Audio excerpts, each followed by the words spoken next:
May Day సందర్భంగా మీ అందరికీ May Day శుభాకాంక్షలు తెలియజేసుకుంటూ ఉన్నాను. రాష్ట్రంలో ఉన్నటువంటి శ్రామిక సోదరులందరికీ కూడా మేడే శుభాకాంక్షలు తెలియజేస్తున్నానండి.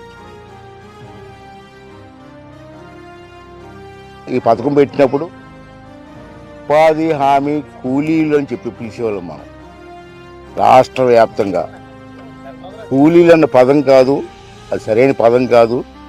ఆ పదాన్ని తీసేసి ఉపాధి హామీ పథకం శ్రామికులు అని చెప్పి పదం మార్చి ఇటువంటి పని చేసిన వాళ్ళకి కూడా గౌరవప్రదంగా పిలవాలని చెప్పి ఒక ఆలోచన చేసినటువంటి వ్యక్తి పవన్ కళ్యాణ్ గారు.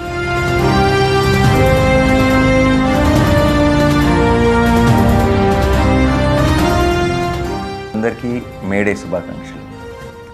Whenever there is any workplace accidents happening, he also made sure that initially it was 50,000 that they're given, but now he has increased it to 4 to 6 lakhs. I think that's a great initiative by our Pawan Kalyan garu.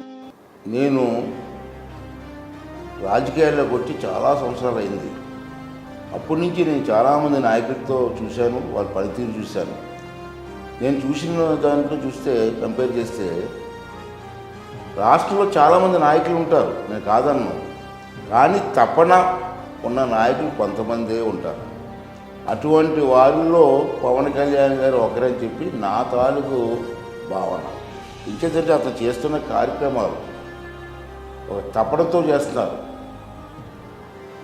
ఏదో ఒకటి చెయ్యాలన్న తపన అతనిలో కనబడుతుంది. ఈ రాష్ట్ర ప్రజలకి, ఈ శ్రమజీవులకి, ఈ గ్రామ స్థాయిలో ఉన్నటువంటి రోడ్లకి అన్నీ కూడా ఏదో చేయాలని తపన నాకు కనబడుతుంది. అటువంటి తపనున్న నాయకులు చాలా అరుదు నేను చూసిన వాళ్ళలో. అటువంటి నాయకుడు మనకు లభించడం మనందరూ అదృష్టంగా భావించాలి.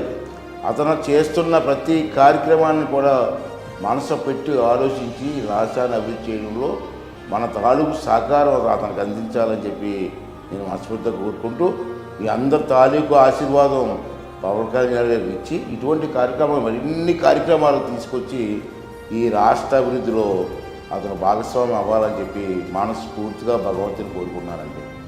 ప్రధానమంత్రి గారి దగ్గర నుంచి, ముఖ్యమంత్రి గారి దగ్గర నుంచి, చిట్ట చివరన ఉన్న సచివాలయం ఉద్యోగుల వరకు అందరూ కట్టుదిట్టంగా ఒకటే మాట మీద ఉంటే మేమందరం మీకు ఈ చిన్నపాటి ఆనందం మేము చూడగలుగుతున్నాం మీ కళ్ళల్లో.